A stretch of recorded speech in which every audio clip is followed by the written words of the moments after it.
teman-teman. Terima kasih atas kesempatan yang kami peroleh. Di sini kami akan membahas hasil diskusi kami tentang pandangan para ahli tentang teologi agama-agama. Materi yang pertama saya berikan waktu kepada Kakak Oli. Baik, saya akan menjelaskan materi yang pertama tentang saya akan membaca 4 model dari Paulus F. Kniter. Paulus F. Kniter lahir di Amerika Serikat pada tahun 1939. Adalah seorang teolog Katolik Roma yang berperan dalam mengembangkan diskursus teologi agama-agama. Ia dikenal sebagai salah satu seorang pendukung posisi pluralisme bersama dengan para teolog lain seperti Alan Red dan John His. merupakan dialog antara iman pada tahun 1985. Kniter menerbitkan buku ini berjudul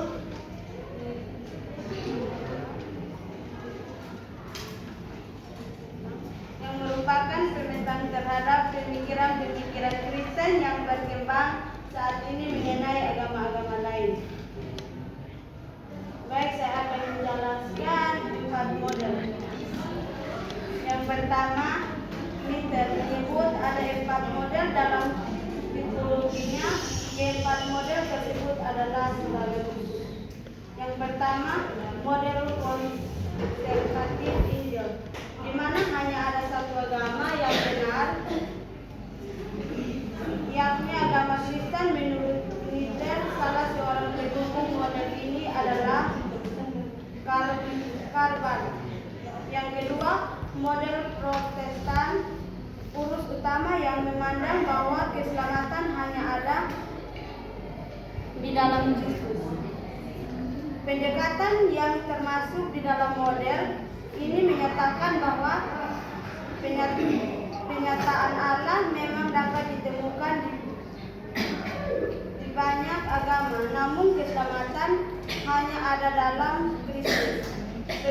Beberapa teolog yang dimasuk oleh Kniter ke dalam model ini adalah Paul Atkins, Emil Brunner, dan Paul Neville.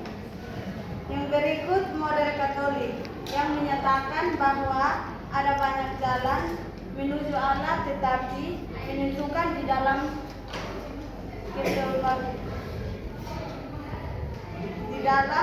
bagaimana jalan tersebut. Kniter menyebutkan Hankum dan Karl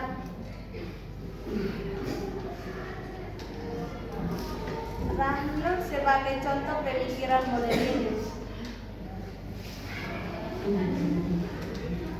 Yang berikut model teosentris, yang dimana merupakan posisi yang di dunia dianut Kniter sendiri. Model teosentris percaya bahwa ada banyak jalan menuju pusat yang satu, yaitu Allah sendiri. Nah, dengan demikian peran agama-agama non-Kristen sebagai jalan keselamatan diafirmasi oleh pendukung dari model ini. Selanjutnya beberapa teolog lain yang diposisikan dalam model ini adalah John King, Raymond Fanny, dan Stanley.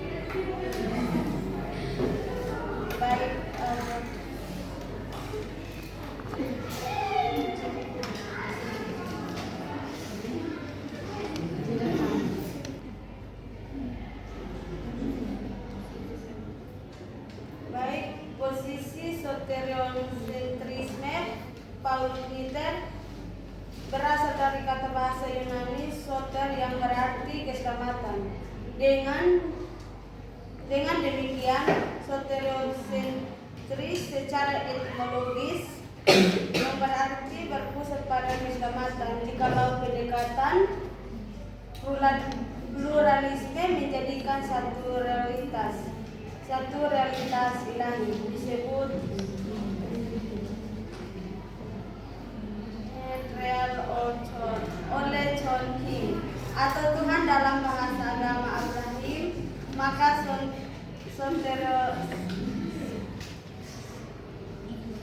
soteriosentrisme menjadikan konteks penderitaan umat manusia dan penderitaan krisis ekologis sebagai pusat. Yang berikut pemetaan baru terhadap teolog agama-agama. Di sini Kniter tidak lagi menggunakan tipologi eksklusivisme, pluralisme sebagai disarankan oleh Allen, melainkan memaknai ulang model-model tersebut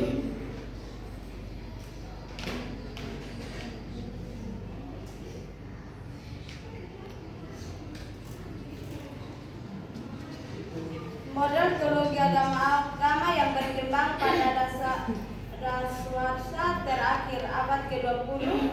Pendekatan di dalamnya berusaha mengembangkan posisi di mana identitas partikularitas Kristen maupun agama-agama lain dapat dihargai sebelumnya, namun ada keterbukaan dan relasi dengan agama-agama lain. Ada 3 pendekatan yang dimasukkan Kniter ke dalam model ini, yaitu teologi paschal liberal, teologi komparatif, dan pandangan teologi Esmarheim.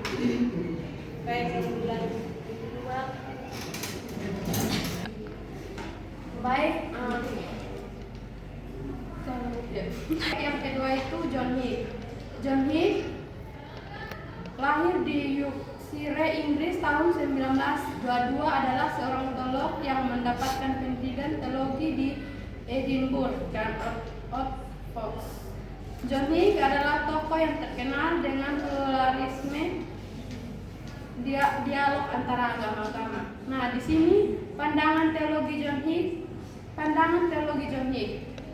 John Hick adalah seorang teolog Inggris dan juga seorang filsuf, mempunyai pengalaman belajar dan hidup bersama dengan komunitas agama lain di kota kelahirannya.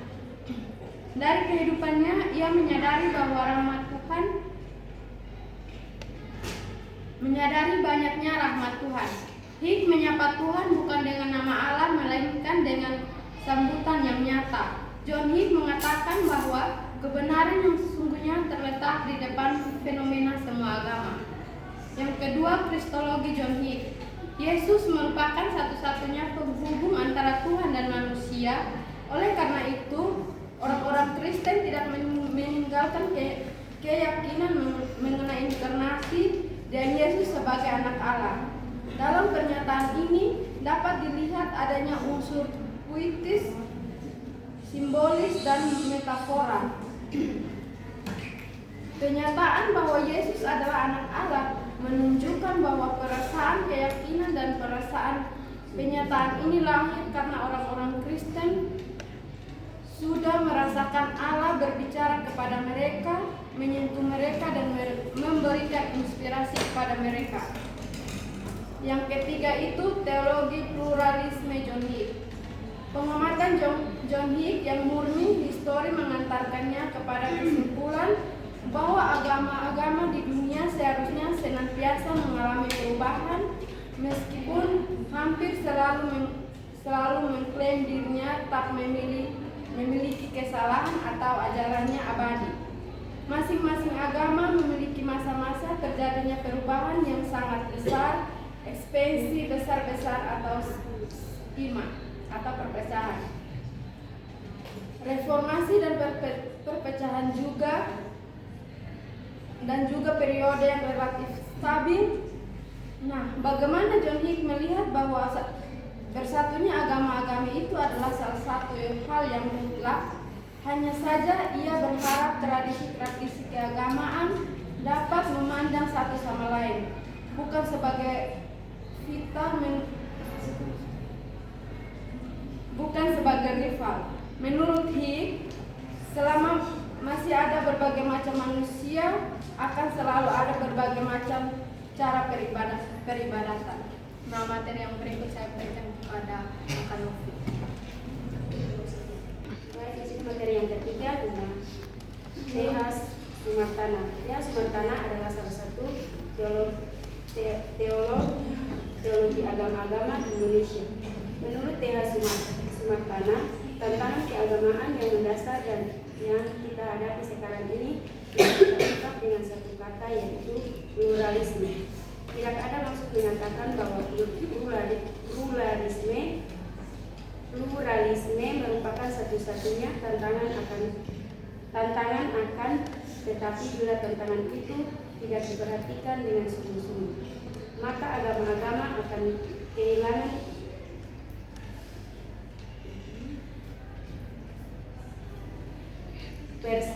persepsi yang benar tentang dunia dan masyarakat sekarang. Pluralisme telah menjadi ciri esensial dari dunia masyarakat sekarang. Selain itu, ada beberapa pengertian dari teologi agama-agama, yaitu yang pertama, teologi religianum. Pada dasarnya merupakan upaya dari dalam komunitas keagamaan tertentu untuk melakukan refleksi atau pemikiran yang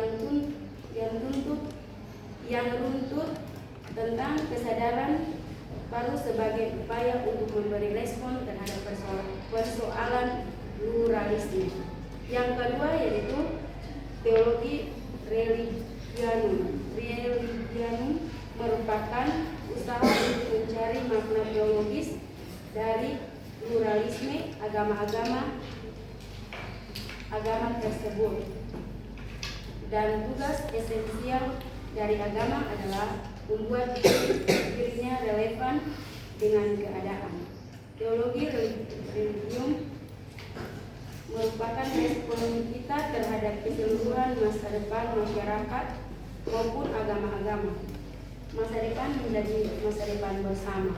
Yang ketiga yaitu dalam teologi religium kita diarahkan pada bagaimana kita tetap menjaga identitas keagamaan kita tanpa meremehkan dan bahkan bisa menghargai identitas keagamaan orang lain dan integritas agama orang lain. Selain itu, beberapa pengertian teologi agama-agama, yaitu yang pertama, teologi religianum pada dasarnya merupakan upaya dari dalam komunitas keagamaan tertentu untuk perumusan teologi religianum dilakukan dengan mengendalikan kehadiran orang lain tersebut dalam proses, bukan menganggap orang lain tersebut absen atau bahkan non-eksis. Jadi ada suatu dialog yang terjadi secara internal. Teologi religium bertujuan untuk membangun suatu jabatan kerjasama. Perspektifnya adalah mengarahkan pada kesimpulan yang bukan hanya prinsipal dan teoritis, melainkan menyangkut langkah nyata. Terima kasih. Baik, demikian hasil presentasi kami. Mungkin ada masukan atau pertanyaan dari teman-teman. Waktu dan tempat kami berikan.